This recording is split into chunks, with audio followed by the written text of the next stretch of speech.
좋은 땅을 얻을 자격. 고맙네.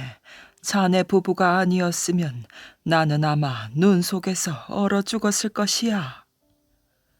건강해지셔서 저희도 기쁩니다. 최서방은 며칠 전 눈 속에 쓰러져 있는 노인을 집으로 업고 왔어요. 최서방의 아내는 소중히 아껴두었던 쌀로 죽을 쑤어 주었지요. 쌀죽을 먹은 노인의 얼굴에는 생기가 돌기 시작하였어요. 그러더니 하루가 다르게 기운을 차려 아지랑이가 피어오를 때쯤엔 아주 건강해졌답니다. 최서방, 내가 떠나기 전에 자네에게 한 가지 알려줄 것이 있네. 자네 집터는 복을 받는 집터일세.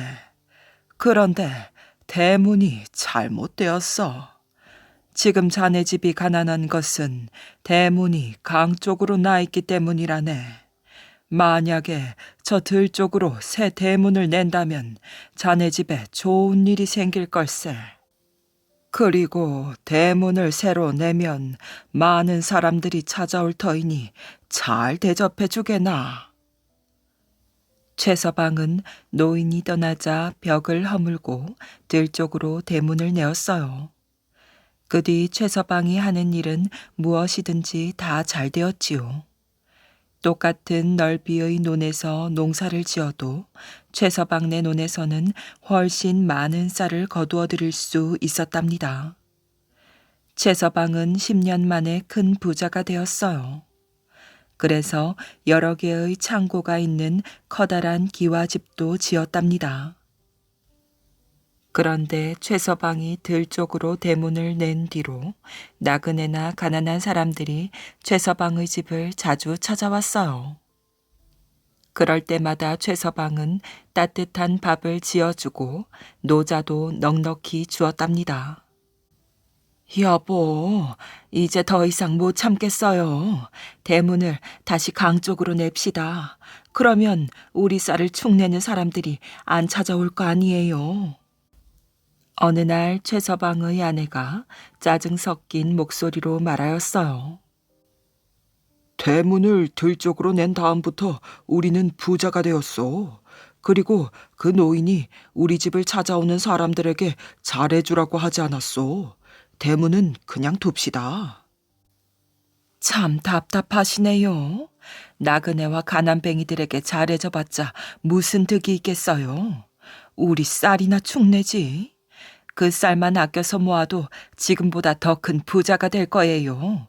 그리고 이미 우린 부자인데 대문 방향을 바꾼다고 해서 무슨 일이 일어나겠어요? 부자가 된 최서방의 아내는 욕심이 생겼어요.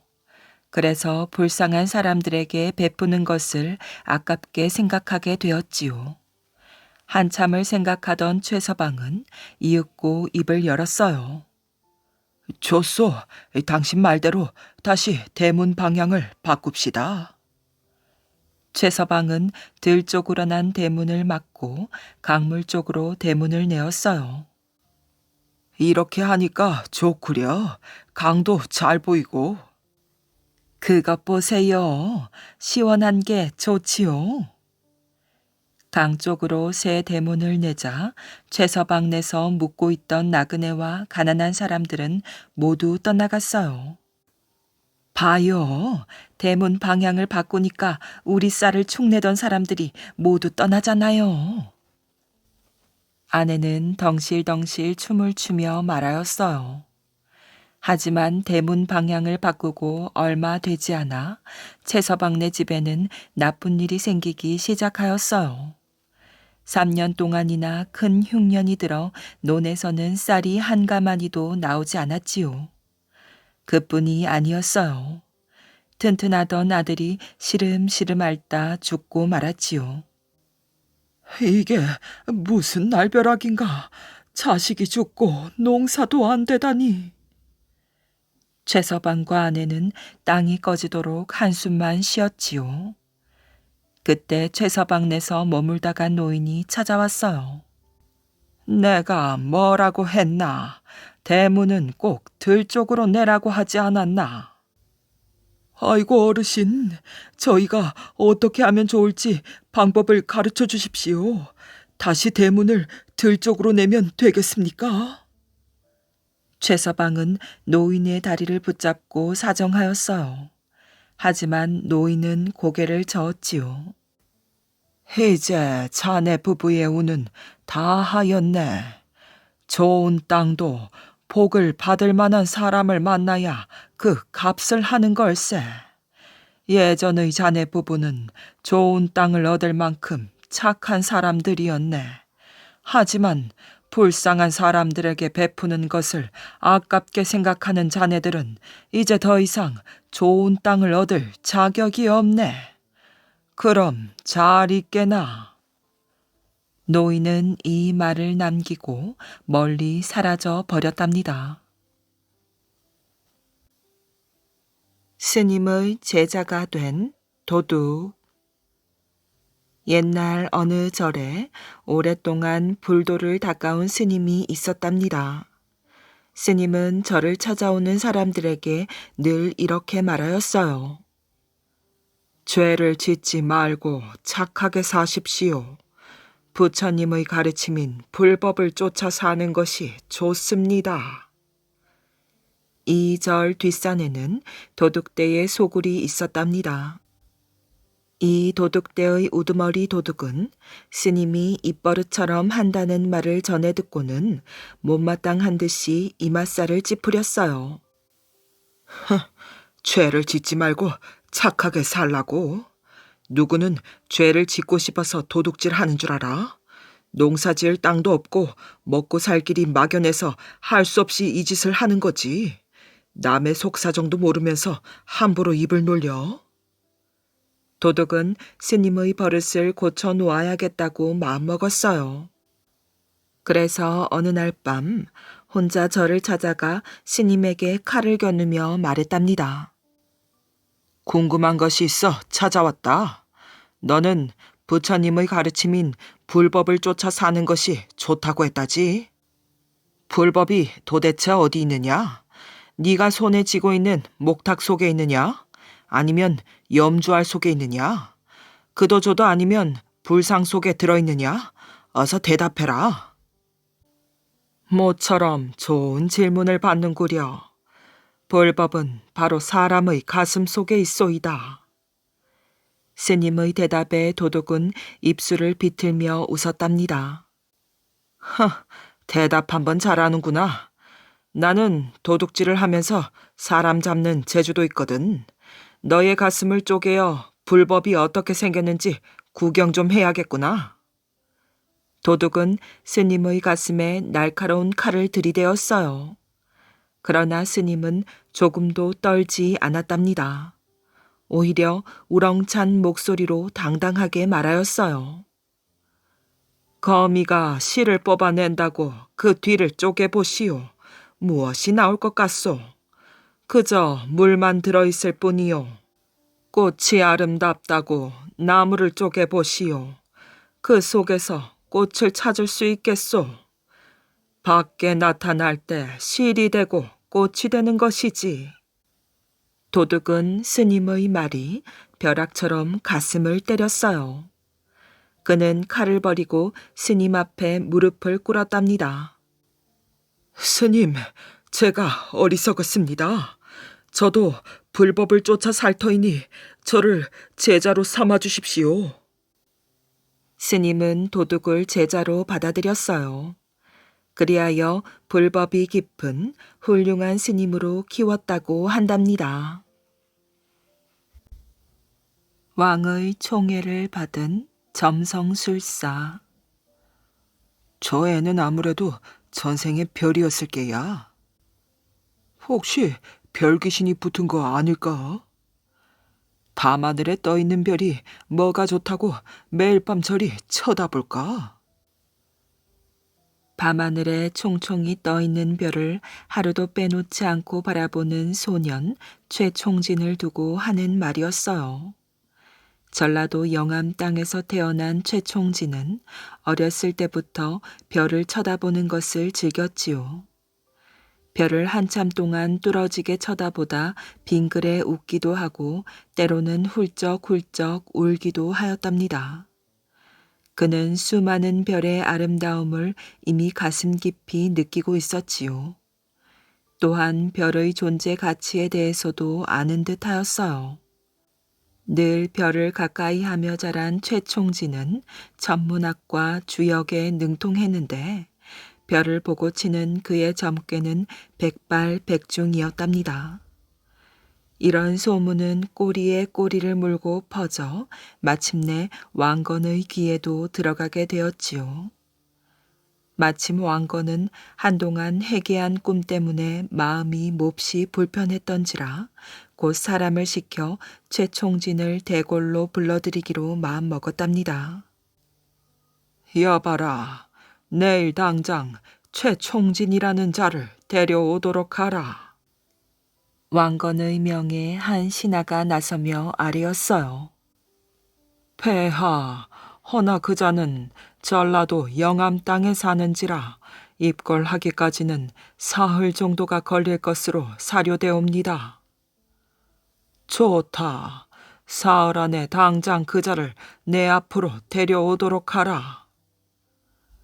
왕건의 명령을 받든 유사라는 사람은 그 길로 말을 재촉해 영암으로 달렸어요. 원래는 왕복 닷새도 넘게 걸리는 먼 곳이지만 왕건이 급하게 재촉하자 유사는 전속력으로 말을 몰았지요. 마침내 최총진의 집에 도착한 유사는 다급하게 외쳤답니다. 이리 오너라, 개 아무도 없느냐? 잠시 후 늙은 하인이 대문을 열었어요. 뉘시오? 이 집의 주인이 최총진이라는 어르신인가?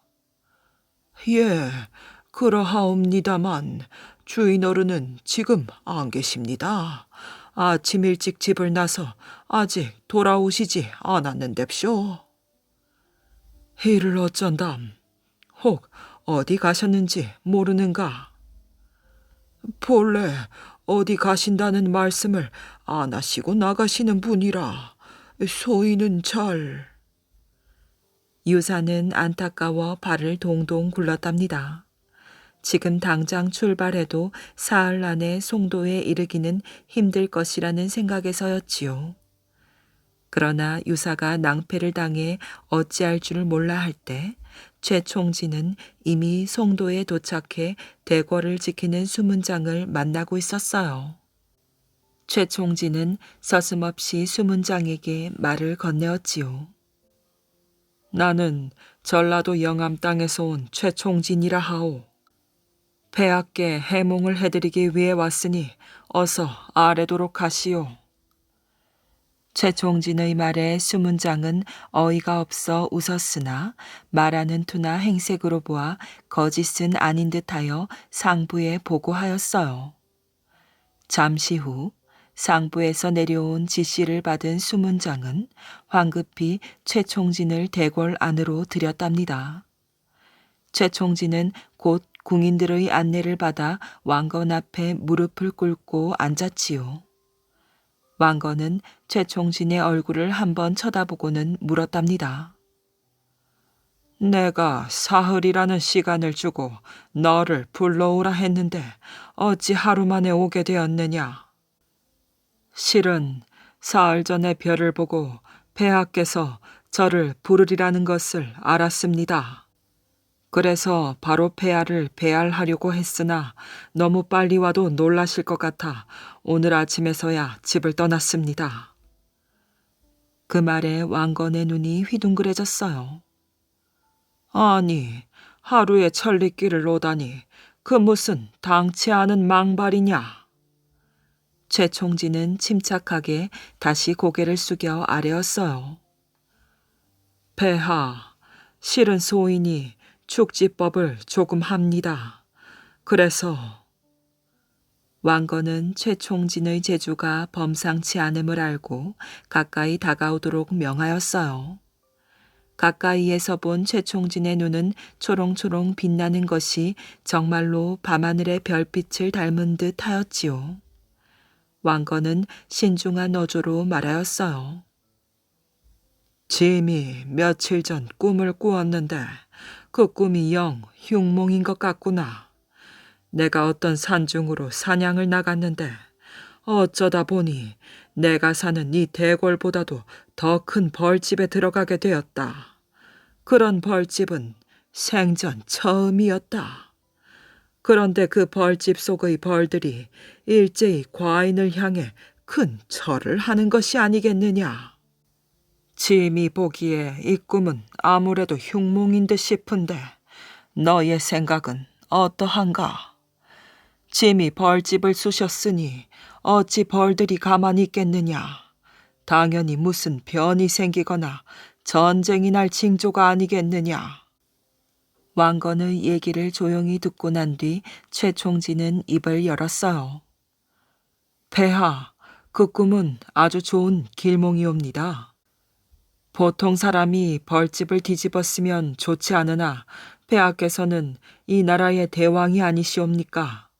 그리고 벌들이 일제히 폐하께 큰 절을 올렸다면 이는 필시 머지않아 폐하께옵서 이 나라를 통일하여 큰 업적을 이루실 것이라는 하늘의 계시가 분명하옵니다. 최총진의 말을 들으며 왕건의 얼굴은 점점 환하게 생기가 돌았어요. 과연 듣고 보니 그러한지고 내 오늘부터 너를 가까이 두고 정사를 함께 의논하리라. 그런 다음 왕건은 최총진에게 지몽이라는 이름을 하사하고 약속대로 늘 자신의 곁에 두고 조정의 모든 대소사를 함께 의논하였어요. 훗날 최지몽의 해몽대로 왕건은 후삼국을 통일하여 고려의 태조에 등극할 수 있었고 최총진, 즉 최지몽은 금중고문이라는 높은 벼슬에 올랐답니다. 태조의 뒤를 이은 해종대에도 최지몽은 역시 일관으로서 별자리와 꿈을 통해 왕실의 기륭이나 나라의 앞일을 예견하는 일을 하였어요. 그날도 역시 최지몽은 밤하늘을 바라보며 별자리의 움직임을 관찰하고 있었지요. 하늘에는 별들이 서로 다투어 아름다운 빛을 뿜어내고 있었답니다. 매일 밤 보는 별빛이었지만 그 밤 따라 유독 별들은 경쟁이라도 하듯 빛을 발하고 있었지요.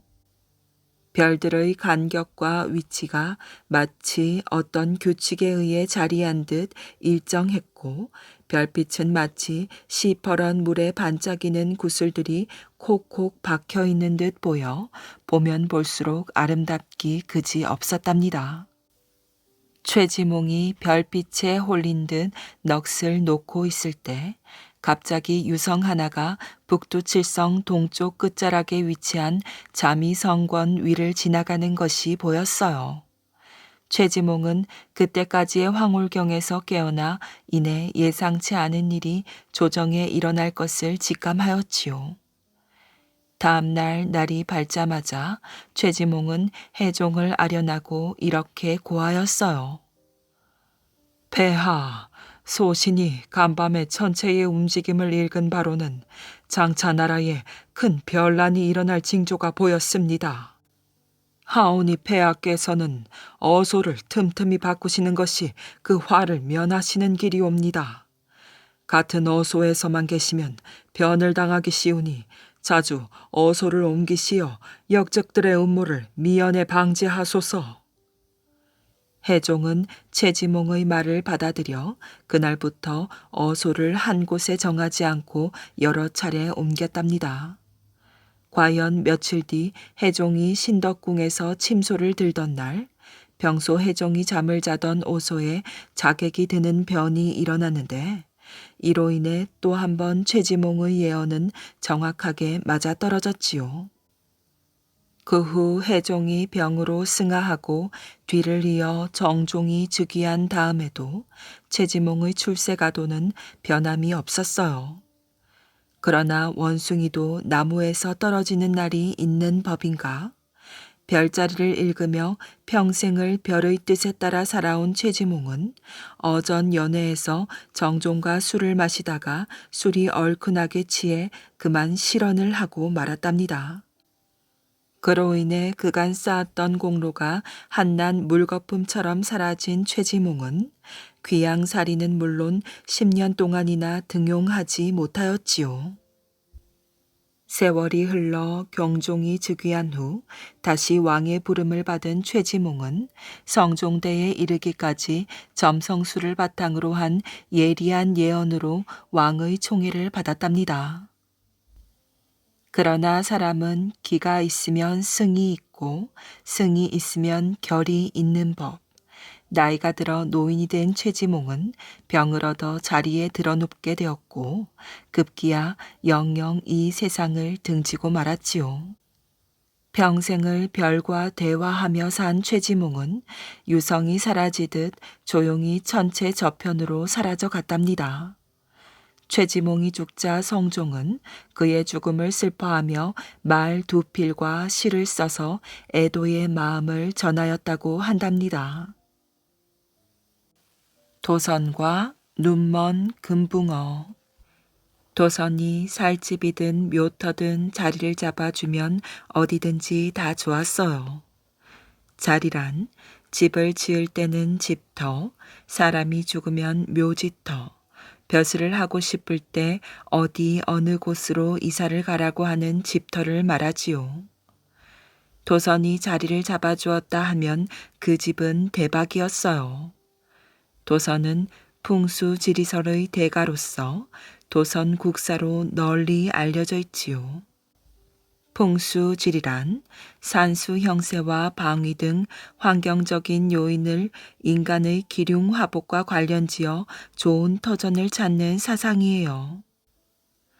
어떤 사람이 삼형제를 두었답니다. 가난하게 살아 삼형제는 부자가 되고 싶어 의논하였지요.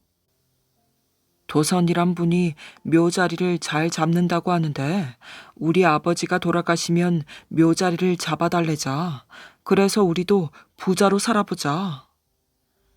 삼형제는 진즉에 의논을 끝냈는데 영 아버지가 돌아가시지 않았답니다. 이래가지고 우리는 부자 되기 영 글렀어. 삼형제는 의논 끝에 나쁜 마음을 모았지요. 좋은 마음은 잘 안 모아져도 나쁜 마음은 금방 모아지는 법. 나쁜 마음이란 아버지를 빨리 돌아가시게 하는 것이었어요. 그래서 아버지에게 밥을 안 들여 굶어 죽이려 하였지요. 얘들아, 배가 몹시 고프구나. 아버지, 우리가 부자로 살아야 하니까 조금만 참으세요. 정말로 아버지는 배가 고파 죽겠다는데도 아버지를 달래기만 하였어요. 참 기가 막힌 일이었지요. 아버지는 배가 고파 쩔쩔매다가 그만 힘없이 돌아가셨답니다. 아버지가 굶어 돌아가시자 삼형제는 도선에게로 달려갔어요. 아버지가 돌아가셔서 묘자리가 필요합니다. 그래?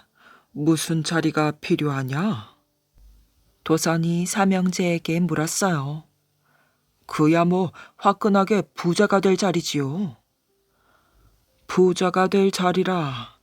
같이 가서 한번 보자꾸나.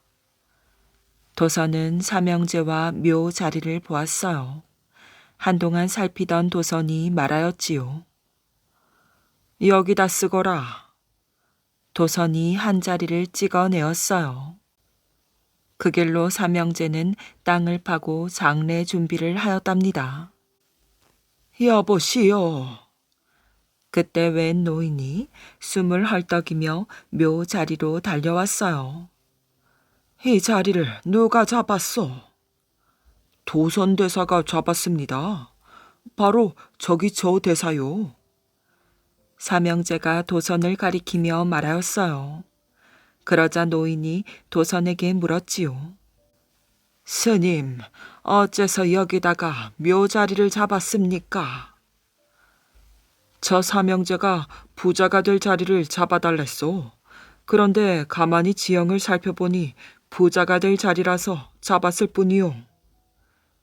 도선의 이야기를 듣고 노인이 말하였어요. 그렇소이까. 혹 이 아래 우물에서 금붕어 3마리가 노는 것을 보고 이 자리를 잡은 것은 아니오이까. 금붕어는 금붕어이지만 자세히 보면 그 금붕어들은 눈깔이 뿌옇게 멀었소이다. 잠자코 듣고 있던 삼형제가 깜짝 놀라며 소리쳤어요. 아니, 이 스님 순 엉터리잖아. 어허, 내 말을 끝까지 잘 들어보시오. 이 자리에 묘를 쓰면 형제분들이 부자가 되어 잘 살지는 모르지만 삼형제 모두가 눈먼 장님이 될 거요. 정말이요? 삼형제가 노인을 을러대었어요. 내 말을 못 믿겠거든 아래 우물로 가보시오. 삼형제는 부지런히 마을 앞에 있는 우물로 갔답니다. 정말 우물에 있는 금붕어는 눈깔이 멀어서 뽀얗게 되어 가만히 있었지요. 내 말이 틀리오. 금붕어를 확인한 삼형제는 화가 나서 도선을 패기 시작하였어요. 아니 이 자식이 우리 집 형제들을 소경으로 만들려고 이런데 묘자리를 쓰라고 하는 거야. 삼형제에게 흠씬 두들겨 맞은 도선은 다시는 터 잡아주는 일을 하지 않겠다고 중얼거리며 배철을 내던지려 하였어요. 배철은 나침반과 같은 것으로 명당을 찾을 때 사용하는 풍수 도구이지요. 그러자 노인이 쫓아와서 소리쳤어요. 배철을 던지지 마시오. 왜 그러십니까? 이까짓 것 이제 필요 없습니다. 묘자리를 잡아주려면 상제되는 사람의 내력을 알아보고 하는 거요.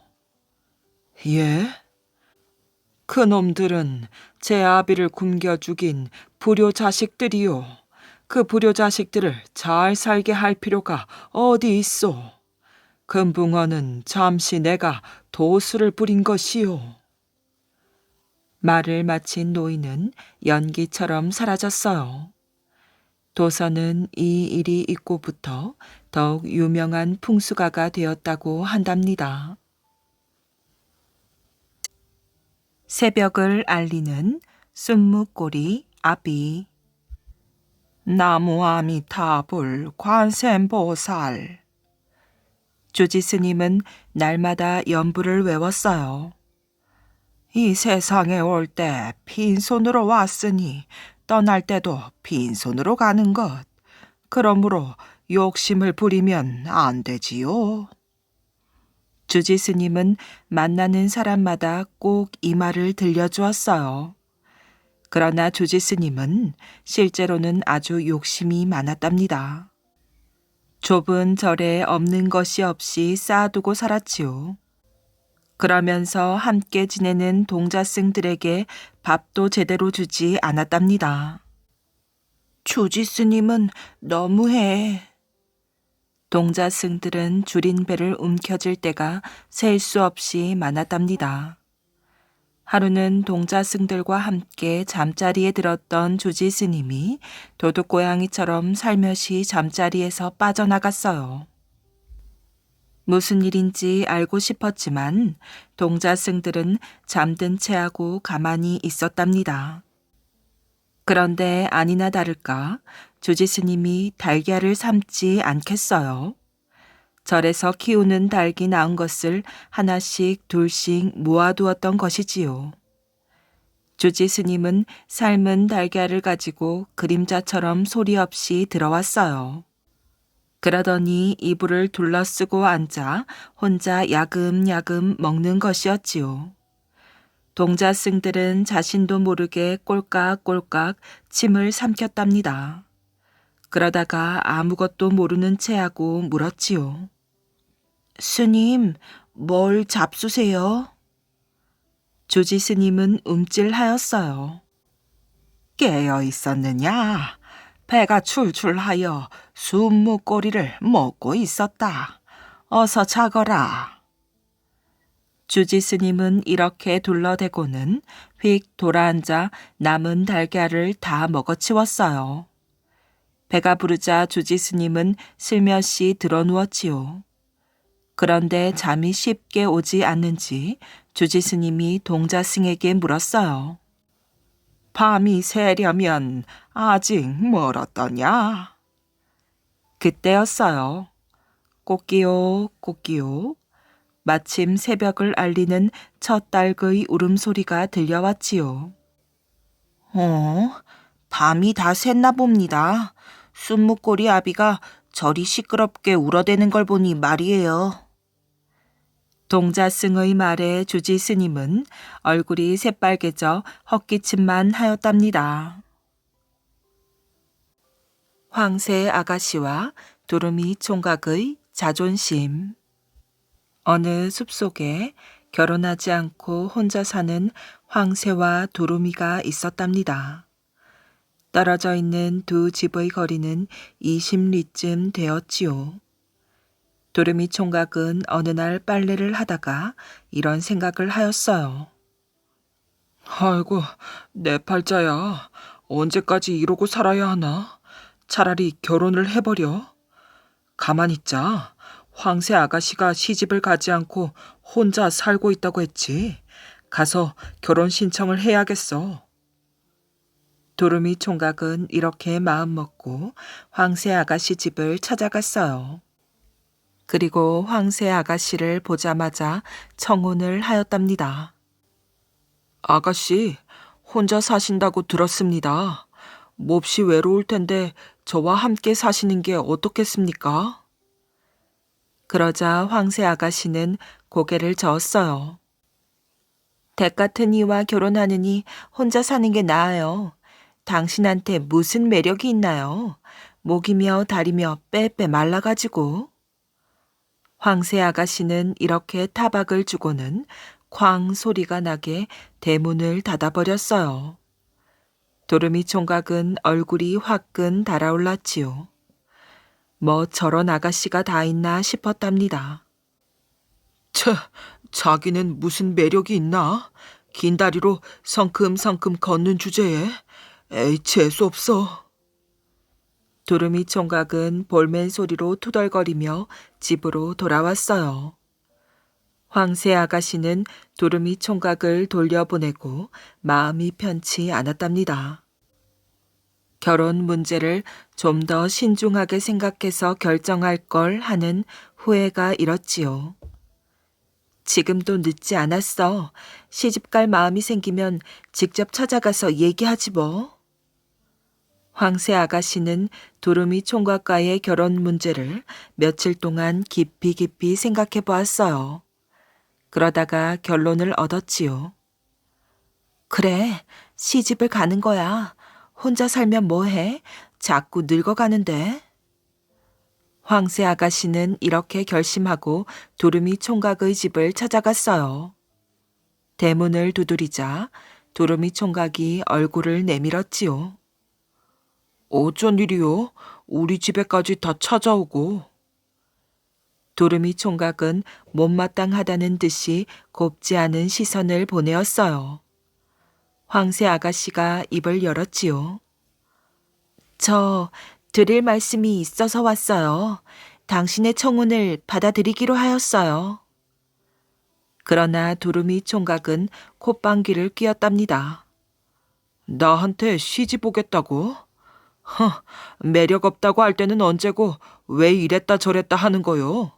나는 변덕이 죽을 듯 하는 당신 같은 양반은 밥맛입니다. 꼴도 보기 싫으니 당장 내 앞에서 사라져줘요. 두루미 총각은 지난번의 일로 마음이 몹시 언짢아 있었어요. 그래서 황새 아가씨를 호되게 꾸짖었지요. 황새 아가씨는 분통이 터졌답니다.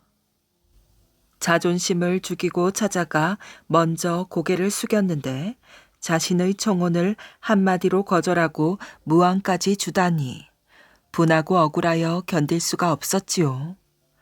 황새 아가씨는 화가 나서 씩씩거리며 집으로 향하였어요. 이 심리길이 멀게만 느껴졌지요. 두루미 총각은 황새 아가씨를 쫓아보내고 생각에 잠겼어요. 내가 너무 심했어. 그만한 신부감이 어디 또 있다고 들어온 복을 차버리다니. 찾아가서 용서를 받고 그녀를 신부로 맞아들이자. 두루미 총각은 그날 저녁 황새 아가씨를 다시 만났답니다. 황새 아가씨의 집 앞에 서서 용서의 말을 전하였지요. 내가 잘못했어요. 뜻하지 않게 당신을 화나게 했군요. 용서해 주세요. 우리 화해하고 결혼합시다. 뭐, 결혼하자고요? 웃기지 말아요. 당신한테는 정남이가 떨어졌어요. 다시는 내 앞에 나타나지 말아요. 아직까지 화가 풀리지 않은 황새 아가씨는 두루미 총각을 매몰차게 대하였어요. 퇴짜 맞은 두루미 총각은 쓸쓸히 돌아올 수밖에 없었답니다. 황새 아가씨는 그날 밤을 뜬 눈으로 지새웠어요. 화를 가라앉히고 곰곰이 생각해 보니 아무래도 두루미 총각과 결혼해야 할 것 같았답니다. 그 양반 아니면 나는 영영 시집을 가지 못하게 될지도 몰라. 평생 혼자 살아야 한다니. 아, 끔찍해. 절대로 그를 놓치지 말자.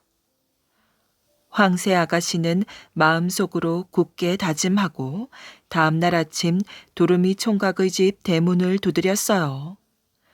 두루미 총각은 졸린 눈을 비비며 대문을 열었지요. 안녕하세요.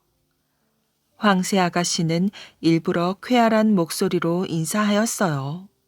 그러나 두루미 총각은 벌레 씹은 얼굴을 하고 있었지요. 그는 퉁명스럽게 한마디 내뱉었어요. 내게 아직도 볼 일이 남았나요? 그러나 황새 아가씨는 개의치 않고 생글생글 웃으며 말하였어요. 기분 푸세요.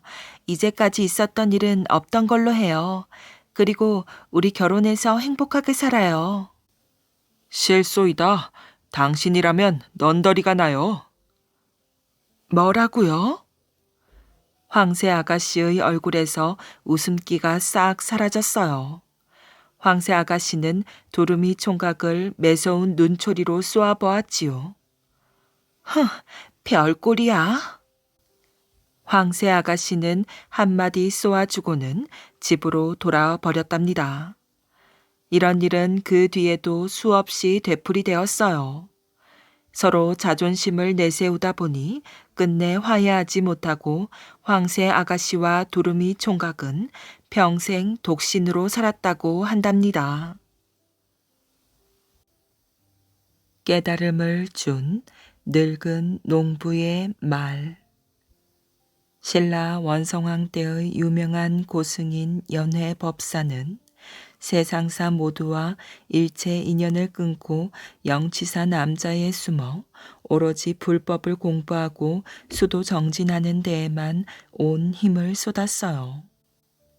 그러나 초야에 묻힌 옥일수록 그 빛이 더욱 영롱하고 진흙에 피는 연꽃일수록 그 자태가 더욱 아름답다고 했듯이 비록 연애법사가 영취산에 깊숙이 은둔하고 있다고 해도 그 덕망은 세인들의 입을 통해 날로 높아져만 갔답니다. 마침 나라의 국사 자리가 비어 마땅한 임무를 물색하고 있던 원성왕은 연애법사의 소문을 듣고는 연애법사를 국사로 삼으려고 신하를 보내었지요. 자신을 국사에 제소한다는 어명을 받든 신하가 온다는 말을 들은 연애법사는 서둘러 영취산을 떠났답니다. 일생을 수도에 정진하면서 부처님의 말씀을 쫓는 것만으로도 한평생이 부족하거늘 그깟 국사가 되어 무엇하나. 그렇게 생각한 연애법사는 등에 맨 바랑 하나를 벗삼아 쉬엄쉬엄 발걸음을 옮겼지요. 오래도록 영취산에 숨어만 지냈으니 이참에 세상 돌아가는 일을 구경하는 것도 그리 나쁠 것 같지만은 않았어요. 이 마을 저 마을 돌아다니며 동가식서 가숙하던 연애 법사가 문수암이라는 어느 작은 고갯마루에 이르러 땀도 식힐 겸 잠시 쉬어가려고 길가의 바위에 앉아 있을 때였어요. 밭일을 끝내고 소를 몰고 지나가던 늙은 농부가 불쑥 연애 법사를 향해 말하였지요. 이름을 팔려거든 제대로 팔아야지. 그렇게 도망을 가서 이름값을 올릴 것은 또 무언가? 연애법사는 농부의 말이 처음에는 무슨 뜻인지 몰라 자기 외에 또 누가 있나 싶어 주위를 둘러보았어요. 이름값 올리려고 도망치는 네가 여기 자네 말고 또 누가 있나?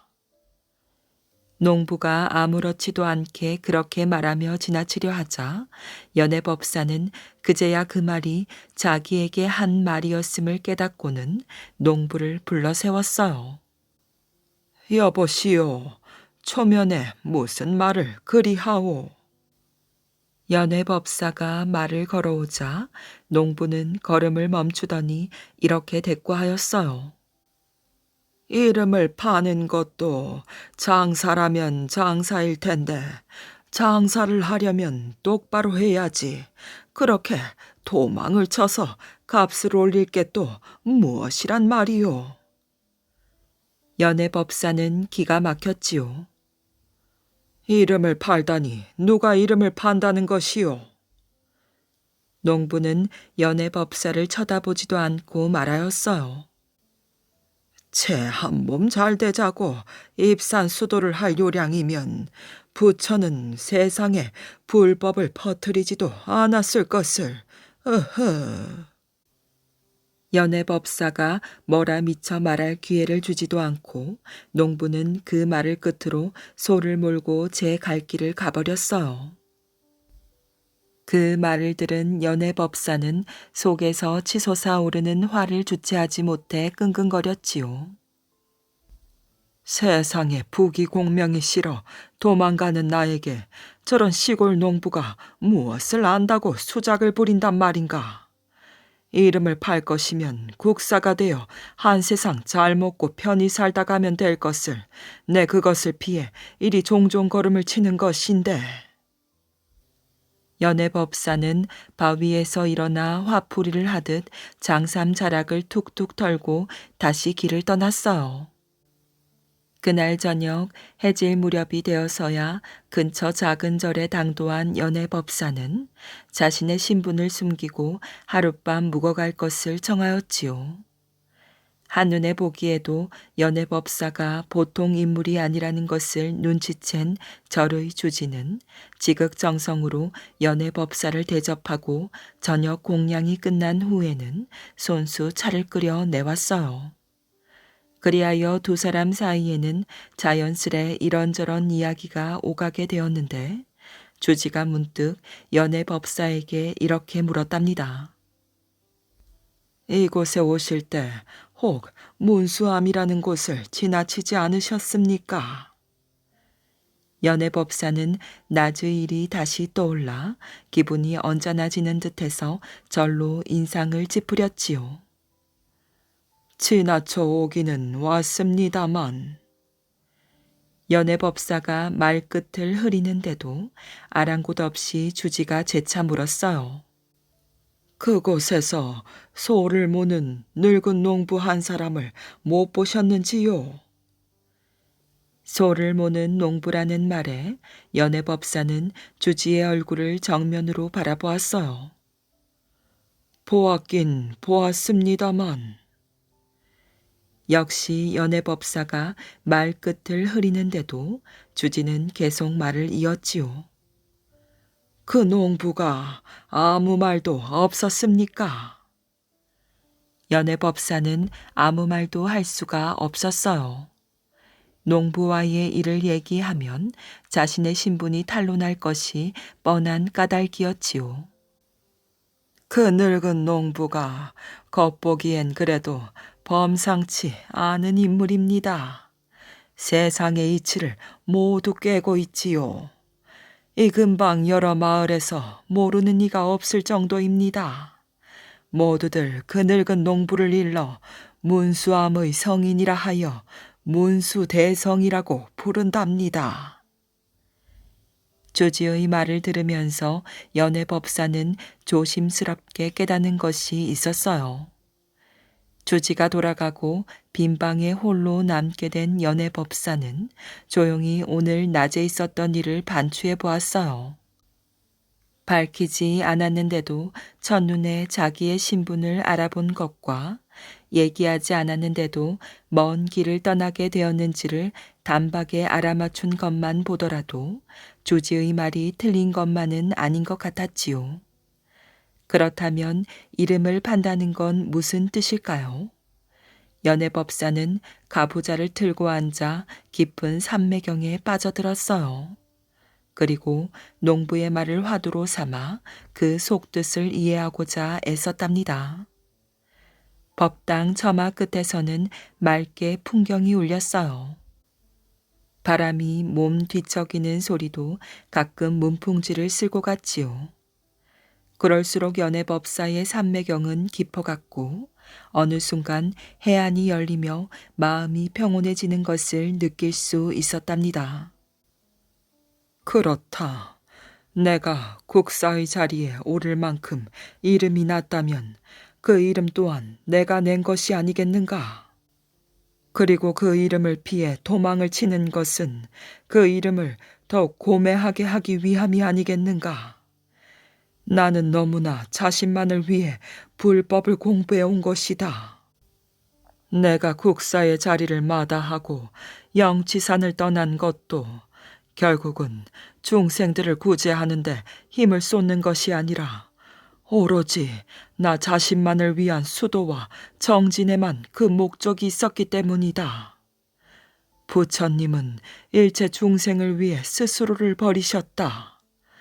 내가 국사의 자리에 오른다고 해서 부귀와 공명을 쫓는 것인가? 아니다. 그 모든 것은 내 본심에 있는 것이다. 취할 것만 취하고 버릴 것은 버리면 된다. 돌아가자. 돌아가자. 연회법사는 바랑을 메고 밖으로 나왔어요. 새벽빛이 비추려면 아직 이른 시간이었지요.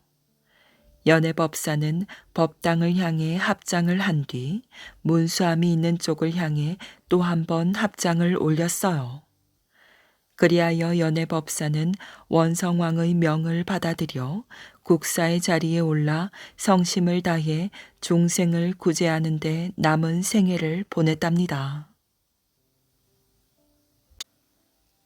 달아난 주방장 개. 옛날에 사자나라와 고릴라 나라가 있었답니다. 어느 날 고릴라 나라 왕이 사자나라를 찾아왔어요. 사자나라 백성들은 한 길가에 늘어서서 고릴라 왕을 열렬히 환영하였지요. 사자나라 왕도 직접 마중을 나가 고릴라 나라 왕을 반갑게 맞이하였어요. 오시느라 고생이 많으셨습니다. 초대해 주셔서 감사합니다. 사자왕과 고릴라 왕은 한박 웃음을 지으며 부둥켜 안았어요. 그러나 속으로는 서로 이렇게 중얼거리고 있었지요. 못난이 고릴라 왕아, 너는 볼수록 못생겼구나. 촌뚜기 사자왕아, 너는 여전히 촌띠를 못 벗었구나. 사자왕은 고릴라 왕을 궁전으로 안내하며 말했답니다. 피로하고 시장하시지요. 궁전에서 푹 쉬시며 잠시만 기다려 주십시오. 우리나라의 최고급 요리를 맛보게 해드리겠습니다. 허허, 말씀만으로도 고맙군요. 하지만 사자나라의 음식이 촌스러워 제 입에 맞을지. 고릴라 왕의 말에 사자왕은 속이 부글부글 끓었어요. 그러나 언짢은 기색을 얼굴에 나타내지 않고 오히려 웃으며 말하였지요. 하하, 고릴라 왕께서는 농담도 잘하시는군요. 저는 고릴라 왕께서 못생긴 돼지를 닮아 무슨 음식이든 잘 드시는 걸로 알고 있는데요. 사자왕이야말로 농담을 잘하시는군요. 제 식성이 어떻게 돼지와 같겠습니까? 고릴라 왕은 이렇게 말하면서도 얼굴에는 웃음이 가득하였어요. 그러나 속으로는 이를 부드득 갈고 있었지요. 촌뜨기 주제에 나를 놀려? 어디 두고 보자. 벼르고 있는 것은 사자왕도 마찬가지였지요. 우리나라 음식이 촌스럽다고? 어디 두고 보자. 코를 납작하게 만들어 줄 테니. 사자왕은 고릴라 왕을 궁전에 데려간 뒤 혼자 주방을 찾아갔어요. 임금님께서 주방까지 어인 행차이십니까? 주방장인 개가 놀란 얼굴로 사자왕을 맞이하였어요. 사자왕이 말하였지요. 고릴라 왕이 방금 궁전에 도착하였다. 저녁 식사를 준비하거라. 예, 알겠습니다. 평범한 음식을 만들어서는 안 된다. 세상에서 가장 맛있는 음식을 만들어야 한다. 고릴라 왕이 우리나라 음식을 우습게 알고 있으니 그자의 코를 납작하게 만들어줘야 한다. 무슨 말인지 알겠느냐? 예, 임금님. 조금도 염려하지 마십시오. 제가 세상에서 가장 맛있는 음식을 만들어 보이겠습니다. 고릴라 왕께서도 깜짝 놀라실 겁니다. 주방장이 자신만만하게 대답하였어요. 그러자 사자왕은 흡족한 표정을 지었답니다. 장하다. 우리나라 최고의 주방장답게 자신감이 넘치는구나. 그래, 세상에서 가장 맛있는 음식을 만드는 비결이 있다면 어떤 것이냐? 양념을 잘 쓰는 것입니다. 음식의 맛은 양념이 좌우하거든요. 너는 어떤 양념을 넣는다는 것이냐? 사자왕이 묻자 주방장은 찬장에서 자그마한 유리병을 꺼내 보여주었어요. 임금님, 바로 이것입니다. 후추나무의 열매를 갈아서 만든 후춧가루입니다. 후춧가루? 이것을 치면 음식 맛이 기막히게 좋아진단 말이지. 그렇습니다. 어디 보자. 사자왕은 후춧가루병을 넘겨받아 뚜껑을 열었답니다. 그리고는 병째 입에 대고 후춧가루를 듬뿍 입안에 털어 넣었지요. 순간 사자왕은 얼굴빛이 달라졌어요. 그러더니 사자왕은 눈물 콧물을 흘리며 재채기를 하였지요. 어찌나 매운지 정신을 차릴 수 없었답니다. 물을 다오. 사자왕이 소리치자 주방장이 물 한 바가지를 떠왔어요. 또 물을 다오. 주방장은 다시 물 한 바가지를 떠왔답니다. 사자왕은 물을 5바가지나 마시고서야 겨우 정신을 차릴 수 있었지요. 아이고, 죽는 줄 알았다. 사자왕은 한숨을 길게 내쉬더니 주방장을 노려보았지요. 이렇게 매운 후추를 양념으로 쓰겠단 말이냐. 어리석은 놈 같으니라고. 내가 너의 말만 믿고 후추를 넣은 음식을 고릴라 왕에게 대접했다가 크게 망신을 당할 뻔하였구나. 고얀 놈, 당장 후추를 갖다 버리거라. 예, 그건 안 됩니다. 후추를 넣지 않으면 음식을 무슨 맛으로 먹습니까? 듣기 싫다. 당장 갖다 버리라는데 웬 잔말이 많느냐? 사자왕은 주방장에게 호통을 쳤답니다. 주방장은 할 수 없이 후춧가루 병을 가지고 강가로 가서 강물에 쏟아버렸어요. 주방으로 돌아온 주방장은 오리요리를 만들었지요. 그래서 궁전에서 일하는 시녀들을 시켜 음식을 나르게 하였답니다. 사자왕과 고릴라 왕은 마주 앉아 식사를 시작하였어요. 고릴라 왕은 고기를 한 입 베어 먹고는 얼굴을 찌푸렸지요. 고기 맛이 왜 이래? 맛이 없잖아. 맛이 없다고요? 사자왕은 미간을 찌푸렸어요. 이 나라에서는 음식을 만들 때 후춧가루를 쓰지 않나 보군요. 예? 후춧가루요? 사자왕은 화들짝 놀라며 고릴라 왕을 쳐다보았어요. 고릴라 왕이 말을 이었지요.